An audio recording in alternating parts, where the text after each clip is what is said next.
제가 몇 주간 계속해서 여호와 하나님의 성품, 하나님의 이름에 관해서 살펴보고 있습니다.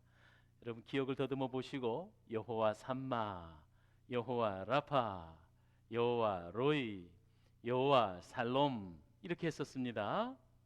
오늘은 여러분 잘 아시는 여호와 이레 하나님에 관해 말씀을 놓고 함께 은혜 나누겠습니다.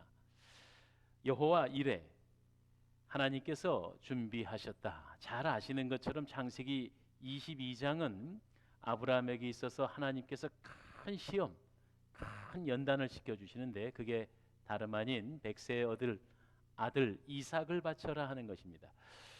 도저히 저는 자신이 없어요.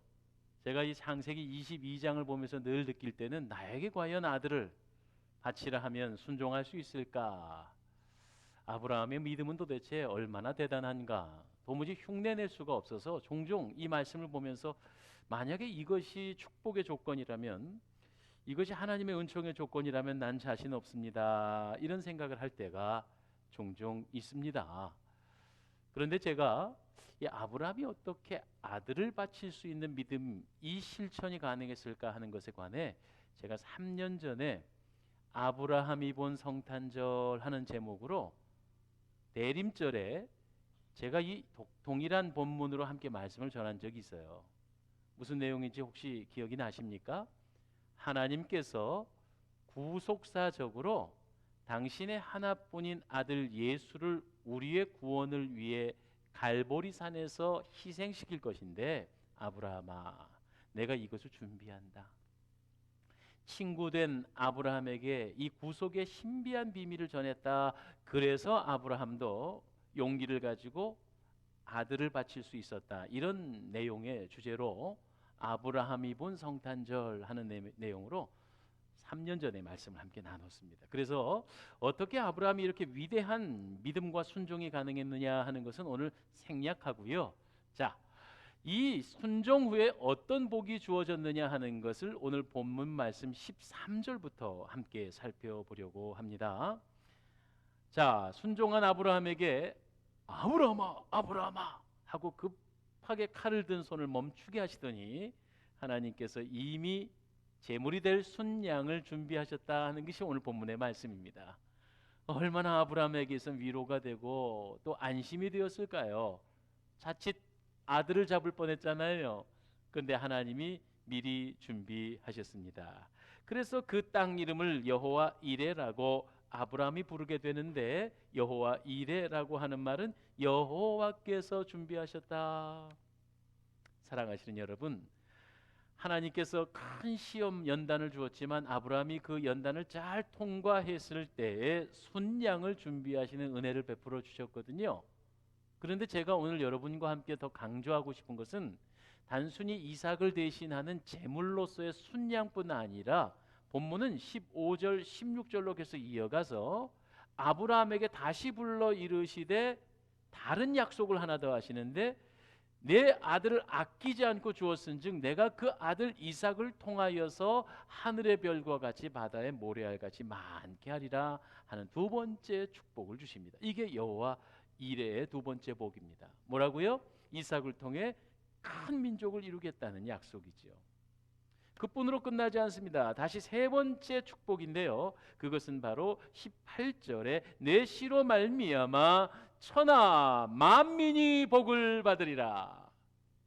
그냥 번창하는 게 아니고 이삭과 아브람과 이삭의 존재로 말미암아 세상의 많은 사람들이 복을 받게 된대요. 그것이 바로 복의 통로요, 복의 샘터요, 축복의 근원으로 살게 된다고 하는 이 놀라운 복이 지금 아브라함에게 약속되어졌어요. 바로 이것이 여호와께서 준비하셨다, 여호와 이레의 복이다, 이런 말입니다. 오늘 오후 예배에 우리가 함께 나눈 연속 성경 제목도 내가 왜 사느냐 하는 질문입니다. 여러분, 오늘 왜 삽니까? 우리는 복을 받고 복을 베푸는 삶으로 이 땅을 살아가고 있는 것임을 믿으시기를 바랍니다. 그러니까 한마디로 아브라함에게 베푸신 여호와 이레의 약속은 단순히 순양을 제물로 대신해 주셨다는 정도의 여호와 이레가 아니라 땅의 큰 민족을 이루게 하는 복과 그리고 그 후손들이 세상의 복의 통로로 쓰임받는 복, 이 복을 하나님께서 미리 준비하셔서 그 하나님을 우리는 여호와 이레의 하나님이라고 부르는 것입니다. 할렐루야. 그런데 그뿐 아니라 이것은 아브라함에게만 준 복이 아니고 오늘날 아버지 하나님을 구주로 모시는 모든 백성에게 여호와 이레 하나님이신 줄 믿습니다. 그러면 우리에게는, 아브라함에게는 이런 복을 주셨고, 한마디로 순양을 주시고 땅에 충만한 복을 주시고 그 자손들이 복의 통로가 되는 복을 주셨는데, 우리들에게 오늘 지금 이 시간을 살아가고 있는 그리스도인들에게 주시는 여호와 이레의 축복은 뭘까요? 여호와 이레, 여호와께서 나를 위해 준비하신 것은 무엇일까요? 성경의 면면에 흐르는 구속사의 흐름에 의하여서 여호와 이레 되신 주께서 우리에게 주시는 세 가지의 큰 복이 있습니다. 그것을 저는 여호와께서 준비하신 복이라고 믿습니다. 크게 살펴보겠습니다. 첫 번째, 여호와 하나님께서는요, 우리를 위하여서 구원을 준비하셨습니다. 네. 아담과 하와가 에덴 동산에서 선악과를 먹음으로 하나님의 불순종함으로 인생이 죽게 되고 벌받게 됐습니다. 그러나 아담과 하와의 범죄와 동시에 하나님은 예비하시고 준비하셨으니 여호와 이레 되시는 하나님께서 우리를 구원코자 준비하셨음을 믿으시기를 바랍니다. 이 구원은요, 모든 백성에게 열린 구원입니다. 참 이 구원이 말이에요, 우리가 무슨 대학교 들어가듯이 공부하고 또 대학 들어가 어렵게 졸업하고 나면 직장 취직해야 되고 이런 관문을 통과하는 수고로운 관문이라면 얼마나 구원받기가 어렵겠습니까? 그러나 기뻐하십시오. 구원은 모든 믿는 자에게 열려진 하나님의 축복입니다. 하나님의 복음입니다. 우리는 그래서 이것을 복음이라고, 기쁜 소식이라고 말하는 거죠. 저는요, 여러분을 이렇게 섬기고 또 말씀을 전하는 목사이지만 그 전에 한 15년 정도 전국 방방곡곡, 심지어는 외국까지 나가서 찬송으로 복음을 전하는 찬양 사역자로 사역을 했습니다. 옹기장이 선교단이라고 하는 찬양 사역자로 한 15년을 섬겼는데, 어떤 경우는 믿지 않는 그런 공동체에서 말씀을 전할 때도 있었어요. 교도소 같은 데서도요, 그리고 또 학교 같은 데서도요, 복음을 전합니다. 예수 그리스도께서 당신을 위해 죽으셨고 누구든지 이 그리스도를 구주로 믿는 자에게는 영생의 축복, 구원의 길이 열립니다 선포하고요. 그리고 나서 우리 예수님을 구주로 모실 분 지금 이 시간 결단하시고 자리에 좀 일어나세요. 그러면은요, 그 연세가 지긋하신 이른이 넘으신 팔순이 다 되신 할머님이 조용히 자리에 일어나요. 그리고는 목사님, 내가 오늘 예수님 믿으면 구원받을 수 있나요? 하는 거예요. 여러분, 누구든지 그리스도의 이름을 부르면 영생을 얻게 됩니다. 할렐루야. 멸망치 않고 영생을 얻게 되는 이 놀라운 축복이 이미 우리에게 준비되어 있어요. 어려운 일이 아닙니다. 믿기만 하면 구원이 열려 있음을 우리는 이미 알고 있고요. 여기 계신 분들은 한 분도 예외 없이 다 구원받으신 분들이지요? 맞지요? 아멘이지요? 이 일을 위하여 우리 주님께서는 태초부터 여호와 이레 되셔서 준비하셨다는 말씀이에요. 그러기에 우리가 할 일은 오직 한 가지입니다. 구원은 이미 준비되어 있기에 우리는 순종만 하면 됩니다.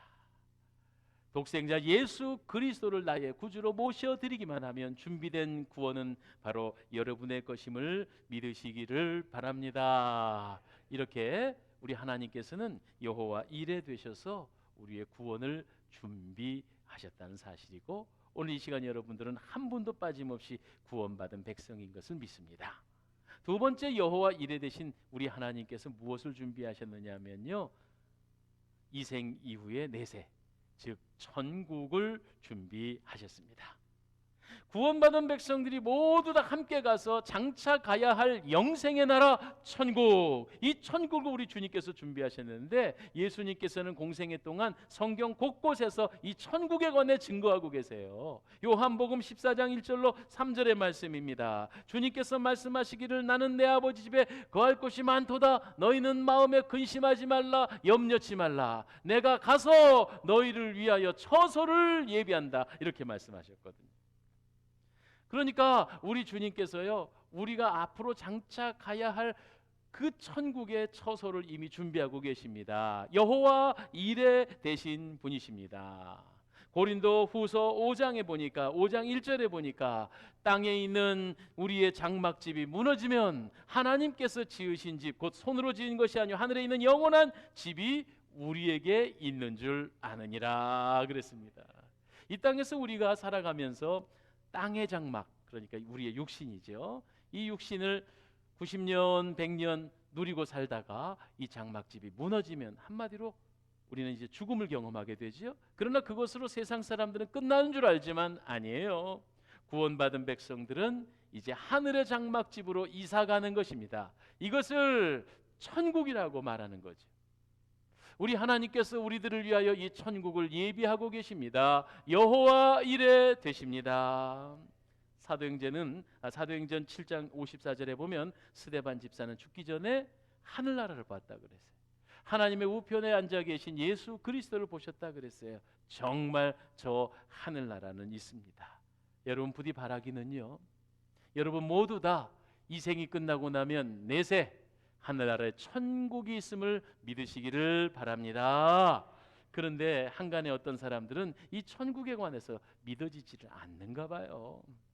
유물론자들이거나 공산주의자들은 인생들이 죽으면 끝이지 뭐, 물질들이 모여져서 대충 이렇게 돼서 벌레가 짐승되고 짐승이 사람 돼서 진화된 다음에 죽으면 그냥 다시 다 없어져 버리는 거야, 이렇게 극구 내세를 부정하는 사람들이 있습니다. 그러나 그들은 분명히 이 생이 끝나고 나서 내세에 가면 크게 후회하게 될 것입니다. 천국에 가는 사람, 천국은 마련돼 있지만 천국에 가는 사람이 있고 그렇지 못한 사람이 있는데 이것은 바로 믿음의 문제다라는 말씀이죠.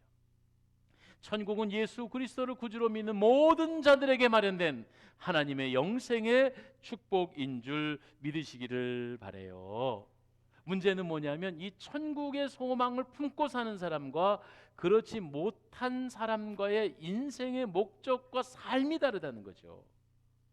천국이 없어요, 죽으면 끝이에요 하는 사람은 이 땅에서 끝까지 잘 살아야 하잖아요. 이 땅에서 누릴 것 다 누려야 되고 죽으면 안 되잖아요. 그래서 내세를 알지 못했던 중국의 진시황 같은 사람은 안 죽으려고 불로초 불사약을 쫓아다녔어도 그 사람이 얼마나 좋은 걸 드셨는지 몰라도 지금까지 살아있는 거 아니잖아요.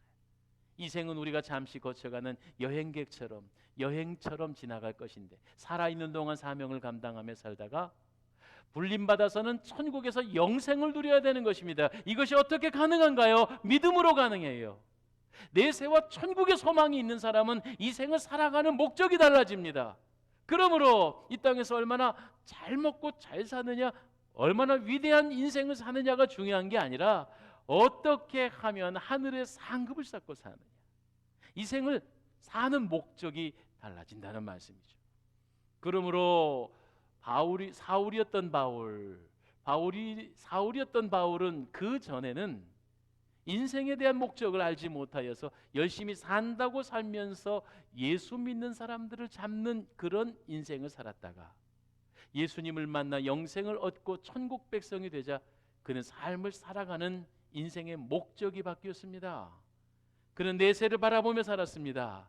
그리고 달려갈 길을 다 마치고 선한 싸움을 싸우고 나에게는 하늘나라의 면류관이 있다고 고백했습니다. 인생을 살아가는 방법이 달라졌다는 얘기예요. 그러므로 천국 소망, 천국의 소망을 가진 사람은 이 생을 살아가는 목적이 바뀌어요. 천국은 어떤 사람이 가는 걸까요? 감리교의 창시자 요한 웨슬레는요, 깊은 기도 속에서 하늘나라를 구경하게 됐대요. 하늘나라에서 베드로 사도를 만났는데 베드로 사도에게 질문합니다. 여러분, 영국의 감리교의 시조인 요한 웨슬레가요, 베드로 사도에게 묻기를 천국에 감리교 신자가 얼마나 왔습니까? 그러자 베드로 사도가 정색을 하면서 감리교 신자는 없습니다, 이렇게 말을 해요. 너무 깜짝 놀랐지 않았겠어요? 그럼 감리교 신자가 천국을 못 왔나? 그러면요, 칼빈 장로교 신자는 천국에 왔습니까? 그랬더니 베드로 사도가 장로교 신자도 오지 않았습니다. 그러면 종교 개혁이 잘못됐다는 얘기입니까? 그래서 염려스러워서 그러면요, 천주교 신자는요? 천주교요, 가톨릭이죠. 천주교 신자는 천국에 왔습니까? 그러자 베드로 사도가 말하기를 역시 가톨릭 천주교 신자도 천국에 와 있지 않습니다, 이렇게 말했어요. 그러면 사도님, 어떻게 된 겁니까? 도대체 누가 천국에 들어옵니까? 그러자 베드로는 요한 웨슬레 목사님에게 천국은요, 감리교도 장로교도 천주교 신자가 오는 것이 아니라 예수 그리스도를 참 구주로 모신 사람들이 오는 곳입니다. 여러분, 정말 그렇지요? 우리가 이 땅에서 어떤 주의요, 어떤 진리요, 비진리의 싸움보다 무엇보다 천국의 가장 중요한 입장권은 예수 그리스도를 진정으로 나의 구주로 모신 사람들, 바로 여기 계신 여러분과 같은 분들입니다. 여러분 한 분 한 분을 위해서 천국의 영생의 복락을 우리 주님께서 여호와 이레 하시어 준비하고 계신 것임을 믿으시기를 바랍니다. 한 분도 예외 없이 믿음이 흔들림 없이 한 예수 그리스도를 구주로 믿으셔서 다 천국에서 만나게 되기를 축복합니다. 세 번째, 끝으로 하나님께서 우리를 위해 예비하신 것이 있습니다. 저는 이게 가장 좋은 것이라고 생각합니다. 다름 아닌 보혜사이신 성령님이십니다. 여호와 이레 되신 우리 하나님께서 우리를 위하여서 준비하시되 원더풀 카운셀러, 놀라운 상담자이시요 지도자이시요 인도자이신 보혜사 성령님을 준비하셨음을 믿으시기를 바랍니다. 하나님께서 우리에게 주시는 선물 중에 가장 큰 선물이 성령입니다. 왜냐하면요, 이 험난한 세상에 어떻게 믿음 생활 잘할 수 있을까요? 어떻게 해야 이 복잡한 세상 가운데서 흔들림 없이 신자로 살아갈 수 있을까요? 어떻게 목사답게 살고 어떻게 성도답게 청지기답게 살 수 있을까요? 다름 아닌 성령님이 나를 인도하셔야 성도답게 목사답게 그리스도인답게 청지기답게 살 수 있음을 고백합니다. 심지어는 우리가 성도로 살아갈 때 여러 가지 어려움과 고난과 아픔 가운데서 정말 입을 열어 기도할 힘도 없어 탄식 소리가 나올 때 그 탄식을 들으시고 우리 성령께서 말할 수 없이 우리를 위해 중보하시고 우리를 위해 기도까지 해주시는 분, 바로 그 좋으신 성령님, 우리 하나님께서 우리를 위해 준비하셨음을 믿습니다. 오늘 우리가 왜 교회에 나왔나요? 성령님 덕분에 이끌림 받아온 거예요. 할렐루야. 세상에 수많은 사람들이 있어요. 오늘도요, 지금 재미있는 일, 바쁜 일에 끌려다니는 인생들이 얼마나 많은지 몰라요. 그러나 주일이 됐어요. 주일 아침이 되니까 다른 거 다 물러치고 오직 성령의 이끌림 받아 이 자리에 오셨잖아요. 우리가 예배를 왜 드리나요? 그것도 결국 성령의 이끌림을 받기 위해서입니다. 예배 들어올 때는 혈기 충천, 나의 고집과 내 생각이 가득하여 왔어도 이 예배를 통해서 인생의 보좌 위에 내가 내려오고, 그리고 성령께서 나의 보좌의 중심에 좌정하셔서 나를 지도하시고 인도하시는 것, 이것이야말로 성령의 충만함이지요. 이런 성령의 도우심을 받게 될 때 기적도 일어나고 은사도 일어나고 열매도 얻어지고 진정한 그리스도의 참된 복을 누리게 되니, 나를 위해 예비하신 성령님을 만나는 것, 이것이야말로 하나님께서 우리에게 베풀어 주시는 가장 큰 축복 중에 축복인 줄 믿습니다. 어떻게 해야 이 성령의 도움을 받고 살까요?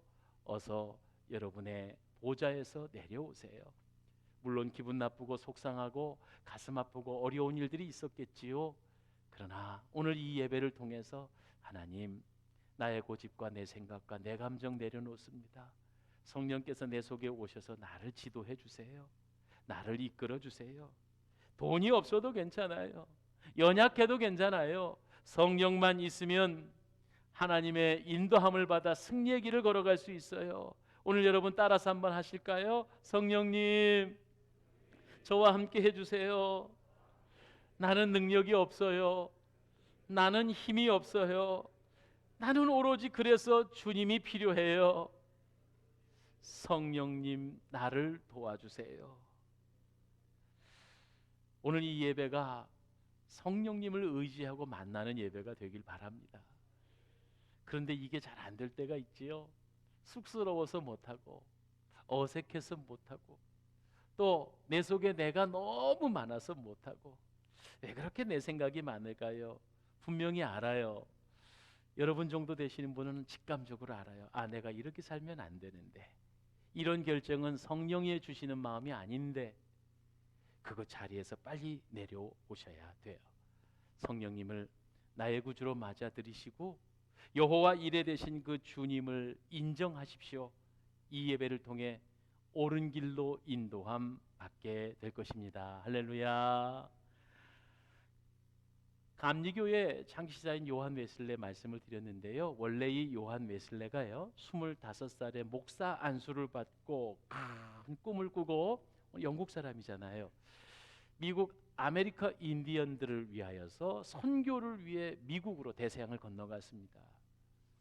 열심히 전도하고 열심히 애를 썼는데도 불구하고 무려 2년 3년이 지나도 열매를 맺지 못하고 완전히 폐잔병이 돼가지고 정처 없이 다시 미국에서 영국으로 건너오는 배를 타고 있었어요.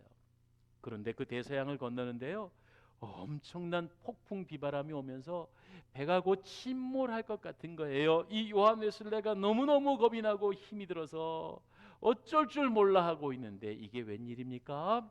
배 한 구석에서 30-40명의 많은 그리스도인들이 모여 뜨겁게 예배를 하고 뜨겁게 기도를 하는데, 그들의 얼굴 표정에는 두려움도 고통도 하나도 없고 하나님을 찬미하는 담대한 모습이 있었던 거예요. 그들이 누구였느냐 하면 당시에 정말 선교하고 열심히 경건하게 신앙생활을 했던 모라비안 교도라는 사람들입니다. 요한 웨슬레에게는 너무나 큰 충격이었어요. 어떻게 똑같이 폭풍우 속에서 죽을 고비가 있었는데 저들은 저렇게 평안하고 힘이 있고 얼마나 대단한 믿음을 가졌는가. 그 경험을 한 이후에 웨슬레 목사님은 자기가 무엇인가 지금 치명적으로 부족하다는 걸 깨달았어요. 그리고 그가 고민하던 중에, 간절히 기도하던 중에 1738년 5월 24일 올더스게이트라고 하는 작은 모임에 가서 가슴이 뜨거워지며 하나님의 크신 인격을 체험하게 되는데 성령의 충만한 체험을 받게 됩니다. 요한 웨슬레가 성령의 충만함을 받게 되자 그 전에 똑같은 설교를 했는데도 이제 설교를 하면 많은 사람들이 함께 통해 자복하고 기적이 일어나며 5,000명, 10,000명의 엄청난 놀라운 성령의 역사가 일어난 거예요. 그 전에 미국에 선교사로 갔을 땐 정말 힘없이 능력 없이 그리고 초라한 파도 앞에 초라하게 목숨을 구하는 그런 연약한 요한 웨슬레였다면, 그가 올더스게이트 사건을 통해 성령의 체험을 하고 나니까 그의 입술을 열 때마다 기적이 일어나고 놀라운 하나님의 역사가 일어나는데, 영국의 당시에 18세기에 타락한 이 영국을 성령의 운동으로 깨끗하게 변화하는, 말 그대로 감리교의 출발이 시작됐던 거죠. 요한 웨슬레는 후에도 그렇게 말합니다. 그는 세계는 나의 교구다. 이제는 영국만이 아니라 전 세계를 향해 복음을 전하는 성령의 사람이 되었다는 것. 이것이 우리가 잘 알려져 있는 요한 웨슬레의 성령 충만 올더스게이트의 사건입니다. 성령님이야말로 오늘 이 시간 우리들이 가장 하나님으로부터 구하여야 하고 최고로 받을 위대한 선물이 바로 성령님입니다. 돈이고 집이고 재능으로 그것으로 인생의 문제를 다 해결할 수는 없어요. 그러나 성령이라면 이 모든 것이 다 해결됩니다. 그분 안에서 모든 것이 해결됩니다. 성령을 받으면 모든 것을 받은 것이나 다를 바 없는 거죠. 성령님 안에 기적이 있고 성령님 안에 은사가 있고 성령님 안에 열매가 있습니다. 사랑하시는 여러분, 하나님께서 이 일을 위해 준비하셨다고요. 좋은 곳 준비하시라고 구원의 문을 활짝 열어놓으시고, 이 땅이 끝나면 죽어서 없어지는 게 아니라 영원한 나라, 그 하늘나라 영생이 준비되어 있고, 또 그뿐만 아니라 이 땅을 살아갈 때 우리에게 승리의 삶을 걸어가라고 성령께서 우리와 함께 하시며 준비하고 계세요. 오직 성령이 너에게 임하시면 너희가 권능을 받고 그랬습니다. 여기서 권능이라고 하는 건 두나미스, 다이너마이트라는 원어인데, 여러분 바위를 깨트리는, 저기 하멸의 바위산에 돌을 깨는데 구멍을 넣어놓고 다이아마이트를 넣어서 펑 터뜨리니까 수십 톤의 돌들이 쫙쫙 깨져 나가는 거예요. 그런 위대한 능력이 어디서 나온다? 바로 성령이라고 성경은 우리들에게 말씀하고 있습니다. 그래서 주님께서 준비하신 그 다른 무엇보다도 성령님 받으시고 성령의 충만함을 얻으셔서 인생의 여러 가지 어려움들을 능히 이겨나가시는 귀한 저와 여러분 되어 주시기를 축복합니다. 일본의 평신도 신학자인 우지무라 간조는 이렇게 말했습니다. 하나님은 참 불공평하십니다. 우지무라 간조는요, 하나님은 참 불공평하십니다. 어떤 이는 재물을 많이 가지고 태어나고, 어떤 이는 좋은 집안의 금수저로 태어나고, 어떤 이는 예쁘게 잘생겨서 태어나고, 어떤 이들은 지위가 높이 태어나기도 합니다. 하나님은 참 불공평하십니다. 그러나 하나님은 참 공평하십니다. 구원의 문을 공평하게 열어놓으셨고, 천국을 공평하게 준비해 두셨고, 그리고 성령을 구하는 자마다 주신다고 공평하게 약속하셨습니다. 세상의 재물과 세상의 건강과 세상의 지위가 아무리 많을지라도 성령이 없으면 참 불행한 인생이요, 그런 것들은 다 부족하고 세상에 불공평하게 태어났어도 나는 예수 믿고 성령 받았다면 나는 세상에서 가장 복 있는 사람이라고 우지무라 간조는 그렇게 고백했습니다. 사랑하는 여러분, 공평하신 하나님께서 준비하신 성령님 받지 않으시렵니까? 여호와 이레 되신 주님께서 아브라함에게 순양을 준비하시고 땅에 충만하여 바다에 모래알 하늘의 별과 같이 번성케 하시고, 또한 그 자손들이 복의 통로가 되게 하신 것처럼 오늘 우리를 위하여서는 여호와 이레 되셨는데, 그 여호와 이레 되신 주님께서 우리에게 구원과 천국과 성령을 약속하셨어요. 이 주님을 만나시고 세상에 무엇보다 소중한 성령 충만함으로 승리의 삶, 행복한 그리스도인의 삶을 살게 되시기를 주의 이름으로 축원합니다. 예전에 불렀던 복음 찬송 중에 주께서 내 길 예비하시네, 이런 찬송이 있어요. 여호와 이레 되신 하나님이시죠. 이제 하루하루를 주를 위해 살겠습니다 하고 결단하는 복된 이 시간 됩시다. 말씀을 우리 기억하면서 찬송합니다.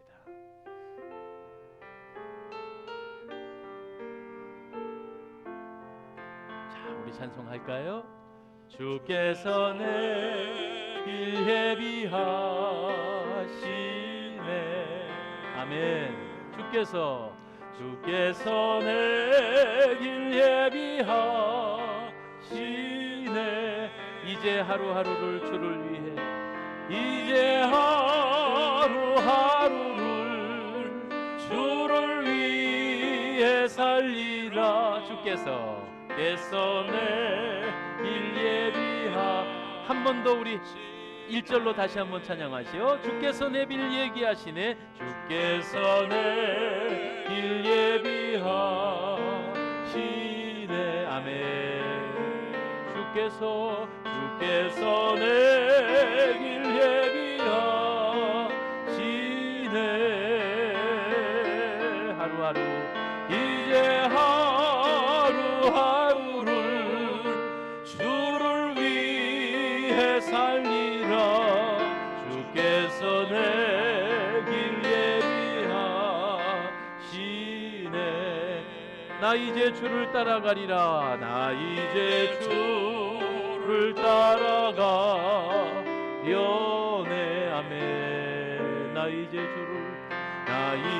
주를 따라가려네.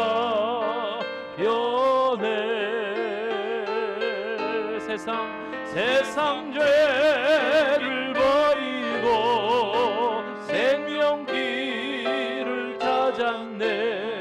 나 이제 주를 따라가. 성령님 앞에 겸손하게 살겠습니다. 나 이제 겸손하게 살리라. 나의 모든 것 내려놓고 나 이제 겸손하게 살리라. 이제 하루하루를 겸손하게, 이제 하루하루를 겸손하게 살리라. 나 이제 겸손하게 살리라. 기도하겠습니다. 세상에 좋은 것 참 많지만 성령님 한 분만 얻으면 세상의 그 모든 것을 얻은 것보다 더 복받은 인생임을 믿습니다.